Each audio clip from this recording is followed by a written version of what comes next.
Hi, Prema and we have so many shifts going on that I wanted to break it down for you. I just talked about Mercury retrograde a couple of days ago, so if you didn't catch that video, you can go ahead and catch that.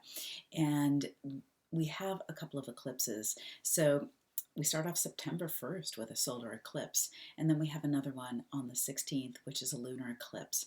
And they're both partial eclipses, but they still create a lot of shadow and they're creating a lot of change.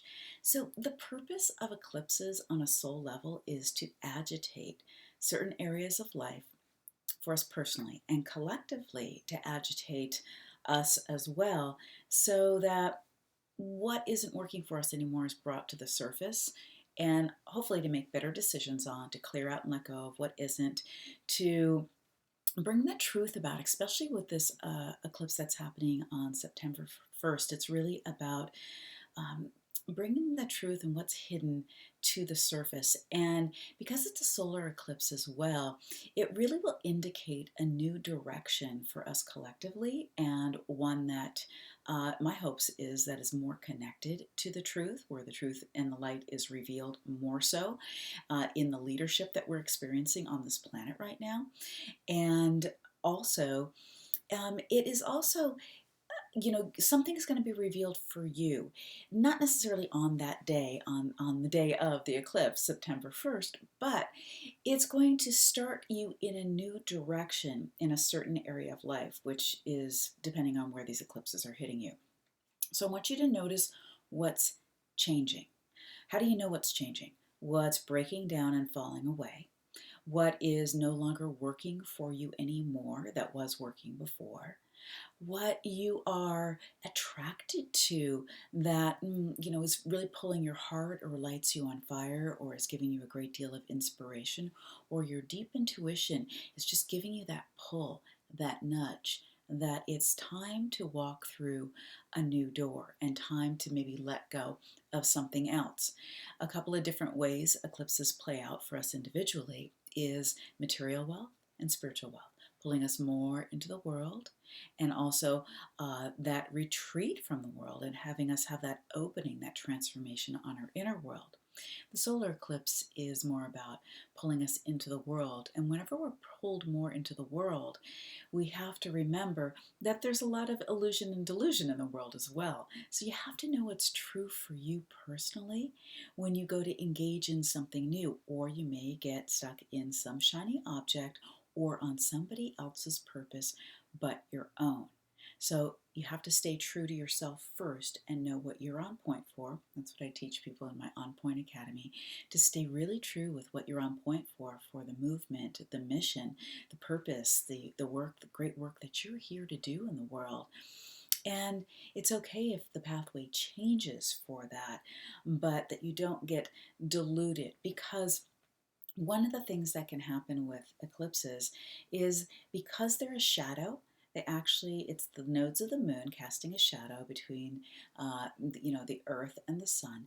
And so that shadow can also create a shadow of a doubt. So I want you to watch your doubts during the month of September. We also have a Mercury retrograde as well, and we have Mars and Saturn, who have been really causing some frustrating energy for the last 8, almost 9 months, and that'll be over on September 18th. I'll talk a little bit more about that in an upcoming video for you.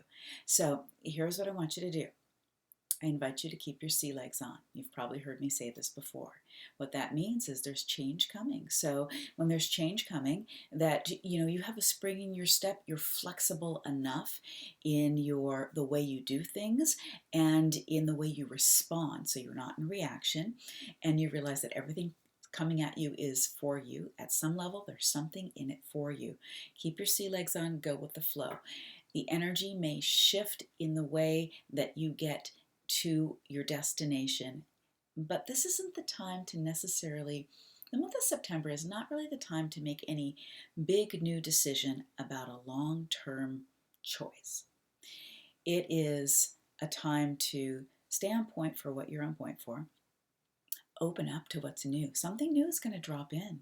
That means something also is going to you're going to release as well. So stay attuned to that. Journal those things. Have deep conversation. Get some counseling. Get some, get some help with really uncovering what's up for transformation for you in your life, your relationship, your wealth, your mission in the world. And also, wait though till after I really want you to wait till like the 20th of the month before you, actually the 23rd. Let's get through the retrograde. The 23rd of the month, 24th of the month, to make any new long-term choices. If you already have something cooking, I have a few things cooking myself.